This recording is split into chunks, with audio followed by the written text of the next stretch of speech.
ఆధ్యాత్మిక నగరం తిరుపతిలో విషాదం నెలకొంది. ఓ భవన నిర్మాణ పనులు చేస్తున్న ముగ్గురు కార్మికులు ప్రమాదవశాత్తు మృతి చెందారు. 5 అంతస్తుల భవనంలో గోడలకు ప్లాస్టరింగ్ చేయడానికి దిగిన వారు ఒక్కసారిగా కిందికి పడిపోయారు. ఈ ఘటనలో ముగ్గురు ఘటనా స్థలంలోనే ప్రాణాలు కోల్పోయారు. ఘటనా స్థలానికి చేరుకున్న పోలీసులు విచారణ చేపట్టారు.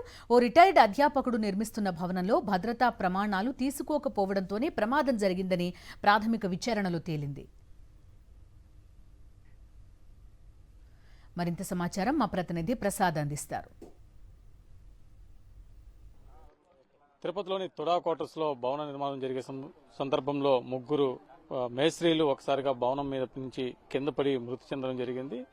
బొమ్మల కోట సమీపంలో ఉన్న ఈ తుడా క్వార్టర్స్ లో 5 అంతస్తుల ఈ భవనం నిర్మాణం జరిగే సందర్భంలో ప్లాస్టింగ్ కోసమని ఏర్పాటు చేసిన ఈ కర్రలన్నీ కూడా ముందుగానే ఏర్పాటు చేసి ఉన్నారు. ఈ రోజు ప్లాస్టింగ్ పని నిర్వహించే సమయంలో ఒకసారిగా 4 మేస్త్రీలు అక్కడి నుంచి కిందకి దిగి ప్లాస్టింగ్ పని ప్రారంభించడానికి దిగిన సందర్భంలో ఒకసారిగా కొయ్యలన్నీ కూడా విరిగి పడిపోవడంతో అక్కడి నుంచి కూడా దాదాపు 3 మేస్త్రీలు కిందకి పడిపోవడం జరిగింది. దాదాపు 5 అంతస్తుల భవనం నుంచి మనం చూస్తున్నాం. అక్కడ ఈ మేస్త్రీలందరూ కూలి పని చేసి మేస్త్రీలందరూ కూడా చెల్లా చెదిరైపోయి ఇక్కడ పరిన పరిస్థితి ఉంది. రక్తపు మడుగుల్లో ఈ ప్రాంతం అంతా కూడా నిండిపోయిన పరిస్థితి ఉంది. పైన అక్కడ 5th ఫ్లోర్ లో వర్క్ చేస్తుంటే లేబర్ జారి కింద పడ్డారు, 3 చనిపోయారు.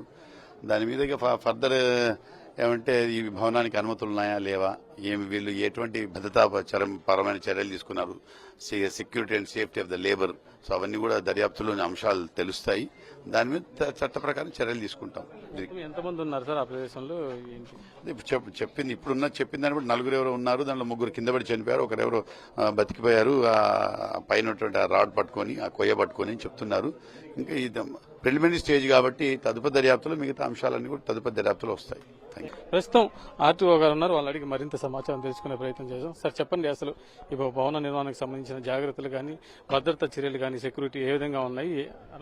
తుడా అప్రూవల్ ఉందా లేదా, ఉంటే ఎన్ని ఫ్లోర్లకు ఉంది, సో ఎటువంటి భద్రతా ప్రమాణాలు పాటించాలని వాళ్ళ నిబంధనలు పొందుపరిచారనేది తుడా వాళ్ళ నుంచి ఎంక్వైరీ చేసి తెలుసుకోవడం జరుగుతుంది. ఇక్కడైతే ఈ భవనం ఎవరైతే నిర్మిస్తా ఉన్నారో అతనికి సంబంధించిన బంధువులే ఈ వర్కర్స్ అని తెలుస్తుంది. సో ఇందులో చనిపోయిన ముగ్గురిలో 2 ఒంగోలు నుంచి వచ్చి కాళహస్తిలో నివసిస్తూ ఈ వర్క్ చేస్తున్నారని తెలిసింది. మరొక వ్యక్తి కాళహస్తిలో ఉన్నారు. సో ఏదైనప్పటికీ ఇటువంటి నిర్మాణాల్లో ప్రభుత్వ పరంగా ఖచ్చితంగా అనుమతులు తీసుకోవాలి.